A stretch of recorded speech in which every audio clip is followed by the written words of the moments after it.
ये ट्रिग्नोमेट्री का प्रॉब्लम है 10th क्लास का। इसमें दिया गया है त्रिभुज ABC में जिसका कोण B समकोण है। यदि tan A = 1/√3 है तो निम्नलिखित के मान ज्ञात कीजिए। cos A cos C plus cos A sin C इसका मान ज्ञात करना है और cos A cos C minus sin A sin C का मान ज्ञात करना है।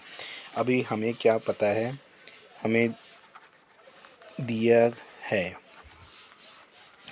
है कोण B = 90 डिग्री, tan A = 1/√3 और इनके मान ज्ञात करने के लिए बोला है। अब चूँकि हमें एक ट्रायंगल बनाना पड़ेगा। कोण B 90 डिग्री, ये A हो गया, ये C हो गया। tan A 1 लंब बटे आधार होता है। tan = लंब बटे आधार 1/√3। तो लंब हो गया 1 और आधार हो गया √3। AC तो दिया ही नहीं गया है, AC नहीं दिया गया है यानी कि कर्ण नहीं दिया गया है हमें। कर्ण का स्क्वायर = लंब का स्क्वायर प्लस आधार का स्क्वायर। कर्ण मतलब AC का स्क्वायर, लंब मतलब 1 स्क्वायर प्लस √3 स्क्वायर। AC का मान ज्ञात करना है, अंडर रूट ले लेंगे। 1 का 1 हो गया, 3 का 3 हो गया, √3 का 3 हो गया। √4 मतलब 2। AC का मान 2 हमें मिल गया। अब चूँकि क्वेश्चन में दिया गया है sin A cos C cos A sin C, तो हमें sin A निकालना है, cos C निकालना है। sin A निकालना है, cos C निकालना है, cos A निकालना है, sin C निकालना है।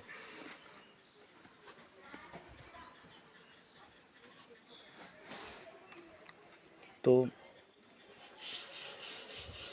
cos A निकालना है और sin C निकालना है।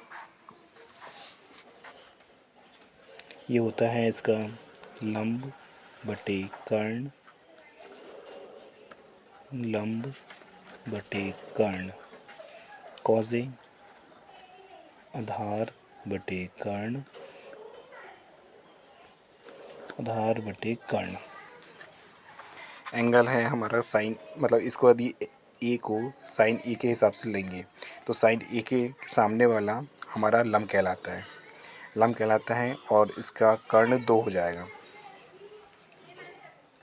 साइन A = देखिए लंब बटे कर्ण। साइन A यदि यहाँ है तो इसका सामने वाला लंब, कर्ण तो 2 ही रहेगा। इसी टाइप से cos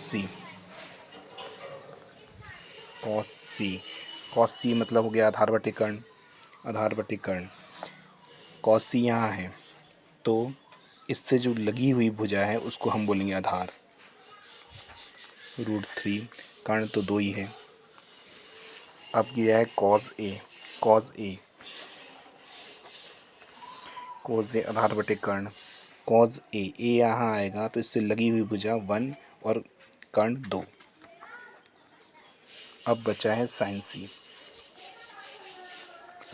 = लंब बटे कर्ण। C यहाँ आया तो इसके सामने वाली भुजा लंब और कर्ण। उम्मीद है आपको समझ में आ रहा होगा। अब हमें क्वेश्चन में दिया गया है sin A × cos C, sin A × cos C plus cos A × sin C, cos A × sin C। इसकी वैल्यू हमें निकालना है। तो sin A पता है √3/2,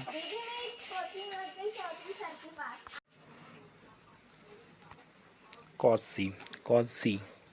C क्या निकला था अपना √3/2, cos A 1/2 into sin C 1/2, √3/2, 3 का इंटू हो गया, 2 का इंटू हो गया, 3/4 प्लस 1/4, क्योंकि हर में 4 और 4 बराबर है 4, 3 + 1 4 = 1। अब दूसरा प्रॉब्लम दिया है, ये हमारा ये पहला आंसर आ गया फर्स्ट का। अब जो सेकंड है, सेकंड का है cos A cos C - sin A sin C। cos A cos C - sin A sin C। cos A 1/2 cos C √3/2 minus sin A √3/2 into sin C 1/2। तो √3/4 माइनस √3/4 दोनों बराबर हैं, इसलिए 0, ये आंसर आ गया। बस प्रॉब्लम यही सॉल्व करना था, जो हमने कर लिए। क्वेश्चन के हिसाब से हमने दिए गए मानों को रखे, त्रिभुज बनाए, और हमने जो कर्ण नहीं था तो हमने कर्ण ज्ञात किए। उसके बाद हमने साइन ए कॉज ए साइन कॉज सी साइन सी के मान ज्ञात किए, क्योंकि ये क्वेश्चंस में दिया गया था, और उसके अकॉर्डिंग हमने मान पुट किए और हमारे आंसर्स निकल गए। बस सिंपल था ये, बहुत इजी।